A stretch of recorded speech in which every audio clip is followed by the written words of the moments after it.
जय श्री कृष्ण। डेली हिंदू ज्ञान में आप सभी का बहुत बहुत स्वागत है।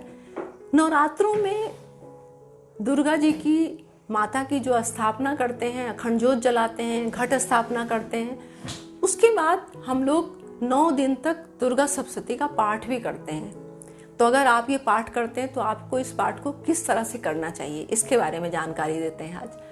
दुर्गा सप्तशती का पाठ जब आप शुरू करें तो पूरे उसमें, वैसे तो उसमें पूरा विधि विधान, आप जब उसको स्टार्टिंग में किताब को पढ़ेंगे तो सारा विधि विधान दिया हुआ है, लेकिन इतना सारा विधि विधान डेली के पूजा में और घर गृहस्थी के पूजा में हम लोग नहीं कर सकते हैं। वो विधि विधान, जितनी भी विधिवत पूजा जो होती है वो पंडितों के द्वारा ही संपन्न हो सकती है, क्योंकि जब हम पंडित जी को बुलाते हैं और वो पूजा कराते हैं तो उनका काम यही है, वो करते हैं, उनके बहुत ही विधि विधान से वो करते हैं। लेकिन जब घर में हम इस चीज़ को कोशिश करते हैं ना, तो हम कर पाएंगे और हमसे बहुत सारी त्रुटियां हो जाती हैं। तो कभी भी वो काम मत करिए पूजा पाठ में जिसमें कि कोई गलती हो हमसे, हम नहीं समझ पाते हैं, अज्ञान बस कोई गलत काम कर लेते हैं, तो वो कोशिश मत करिए। भाव से करिए और शॉर्टकट जितना भी आपसे बन पड़ता है, जो हो सकता है वो आप करिए। अगर आप पूजा पाठ इस तरह से करेंगे और दुर्गा सप्तशती का पाठ जो आपको करना है वो स्टार्टिंग में आप पहले पुस्तक पूजन करिए। जो दुर्गा सप्तशती की पूजा है उसको एक उसका स्टैंड होता है लकड़ी का, उसको लीजिए और उसके ऊपर लाल कपड़ा बिछाइए। लाल कपड़ा बिछाने के बाद उस पुस्तक को आप उस पर विराजित करिए, स्थापित करिए, उसको रखिए और फिर विधिवत उसकी पूजा करिए। उस पर गंगा जल छिड़किए, फिर उस पर रोली चावल से उनकी पूजा करिए, उस पर पुष्प चढ़ाइए, फिर उनकी आराधना करिए। और आराधना करने के बाद आपको पहले गणेश जी का नाम लेना है, उनकी स्तुति करनी है, ओम गंग गणपतये नमः, इस तरह से करके, या उनका जो है मंत्र आप उच्चारण कर सकते हैं। विघ्नेश्वराय वरदाय सुरप्रियाय लंबोदराय सकलाय जगत पिताय नागाननाय स्तुत्यज्ञ विभूषिताय गौरी सुताय गणनाथ नमो नमस्ते। इस तरह से करके उनकी आप पहले मंत्र उच्चारण करिए। इस तरह से आपकी गणेश जी की पूजा हो जाएगी। सबसे पहले उनका नाम लीजिए। उसके बाद जब आप पुस्तक को खोलेंगे तो उसमें एक श्लोक आता है, या श्री स्वयं सुखिति नाम भवनेश्वर लक्ष्मी पापात्म नाम कृति ध्यान हृदय सुबुद्धि श्रद्धा सताम कुल जन प्रवोस्य लज्जाम ताम ताम नस्म परिपालय देविश्वम। इस तरह से उनकी माता की स्तुति करिए।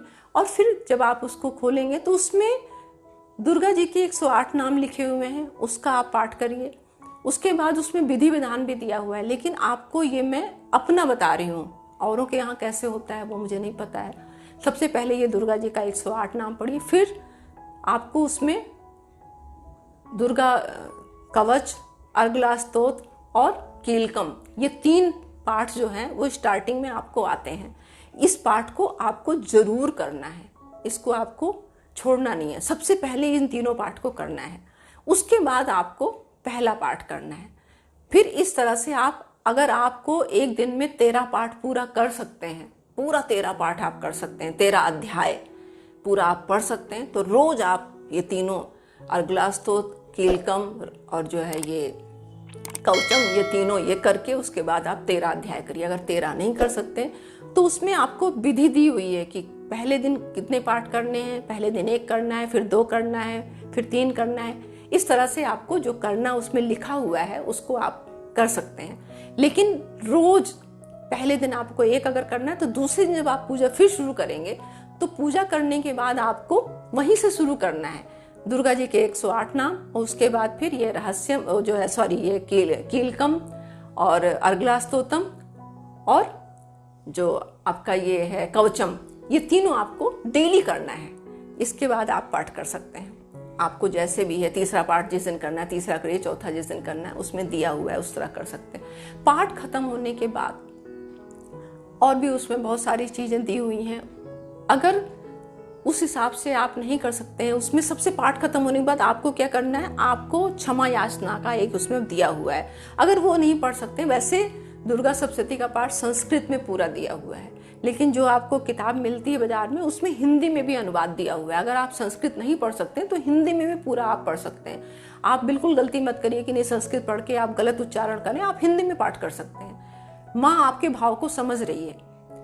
सबसे लास्ट में आपको उनसे क्षमा याचना करनी है कि हे देवी माँ, आपकी मैं आराधना, आवाहन, विसर्जन, पूजा अर्चन कुछ भी नहीं जानती हूँ, मैं अज्ञानी हूँ, और जो भी मैंने आपके समक्ष बैठ के पूजा अर्चना की है, इसको आप प्रेम पूर्वक स्वीकार करिए, मेरी त्रुटियों को क्षमा करिए और आप प्रसन्न होइए देवी और अपना आशीर्वाद हमें प्रदान करिए। ये आपको लास्ट में क्षमा कर याचना मांगनी है उनसे।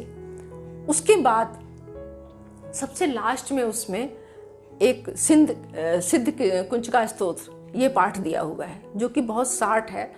कहते हैं दुर्गा सप्तशती में लिखा है कि अगर आप सिद्ध कुंचका स्तोत्र का पाठ डेली करते हैं तो आपको दुर्गा सप्तशती का फल मिलता है। तो अगर आप वो संस्कृत में पढ़ सकते हैं तो उसको आप भी जरूर करिए। और सब करने के बाद आपको छोटी सी हवन करनी है आपके घर में, जो भी मैंने आपको पहले वीडियो में बताया कि उस तरह से आप माता के मंत्रों की आहुतियाँ देते हुए उनका आहुति दीजिए। उस पर आप लौंग चढ़ाइए, बतासा चढ़ाइए।